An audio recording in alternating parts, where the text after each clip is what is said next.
विशाल जी नमस्कार, स्वागत है आपका। पहले तो एक क्विक व्यू आपका करंट मार्केट सिचुएशन पर, क्योंकि आप न्यूज फ्लो देखें, ग्लोबल मार्केट्स को देखें, कमोडिटीज को देखें या फिर इक्विटी बाजार को देखें, सभी एक रोलर कोस्टर राइड की तरह है। एक दिन अच्छी खबरें, अच्छा मार्केट रिएक्शन, दूसरे दिन फिर कोई स्टेटमेंट और फिर मार्केट वापस उन्हीं स्तरों पर आ जाता है।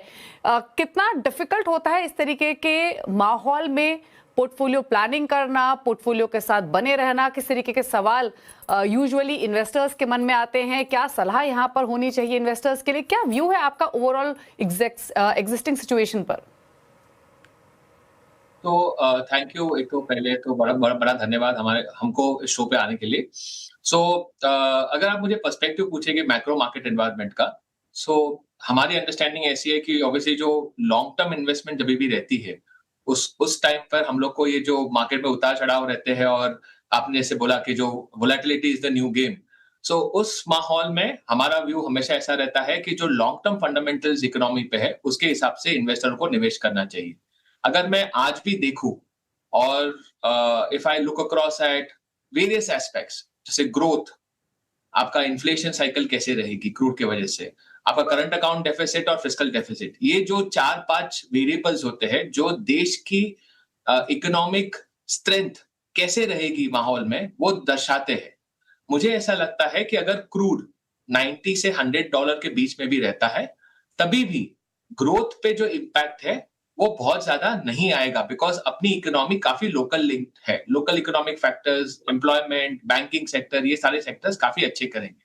सो हमारा पर्सपेक्टिव ऐसा है कि 85 टू $95 के बीच में एक तो पहले शायद थोड़े टाइम तक क्रूड रहेगा।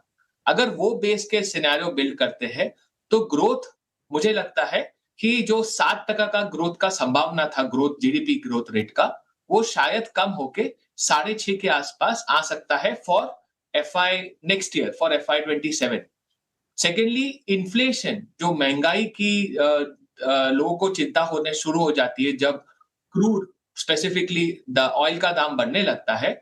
मुझे लगता है अगर 85 से 95 के बीच में भी क्रूड रहता है, तो इन्फ्लेशन जो एक्सपेक्टेड था पूरे साल का 4.5 के आसपास, वो 5.25 के आसपास चला जाएगा, जिसके हिसाब से पॉसिबली है कि आरबीआई सेकेंड हाफ में रेट हाइक्स चालू करे। थर्ड, करंट अकाउंट डेफिसिट जो लास्ट बहुत सालों से अपने देश के लिए फेवरेबल रहा है, एफआई की सेलिंग रही है, लेकिन for some reasons economic growth plus अपने ट्रेड बैलेंस काफी स्टैटिक रहने की वजह से, क्रूड स्पेसिफिकली कम प्राइस रहने की वजह से अपना करंट अकाउंट डेफिसिट काफी कम आ गया था, जो -1% पे हो गया था। वो मेरे हिसाब से 1% के बढ़ोतरी हो सकती है, और वो 2% ऑफ जीडीपी हो सकता है। तो थोड़ी एक्सटर्नल सेक्टर पे वल्नरेबिलिटी रह सकती है, रुपये में थोड़ा प्रेशर रह सकता है। रुपये ने ऑलरेडी थोड़ा डेमोन्स्ट्रेट किया है डेप्रिसिएशन, बट हमारा ओवरऑल पर्सपेक्टिव है कि अगर 85-95 के बीच में क्रूड सेटल होता है, जो हमारा बेस केस व्यू है, in the next 30 to 45 days, उसके हिसाब से मैक्रो इकोनॉमिक स्टोरी इंडिया में इंटैक्ट रहेगी।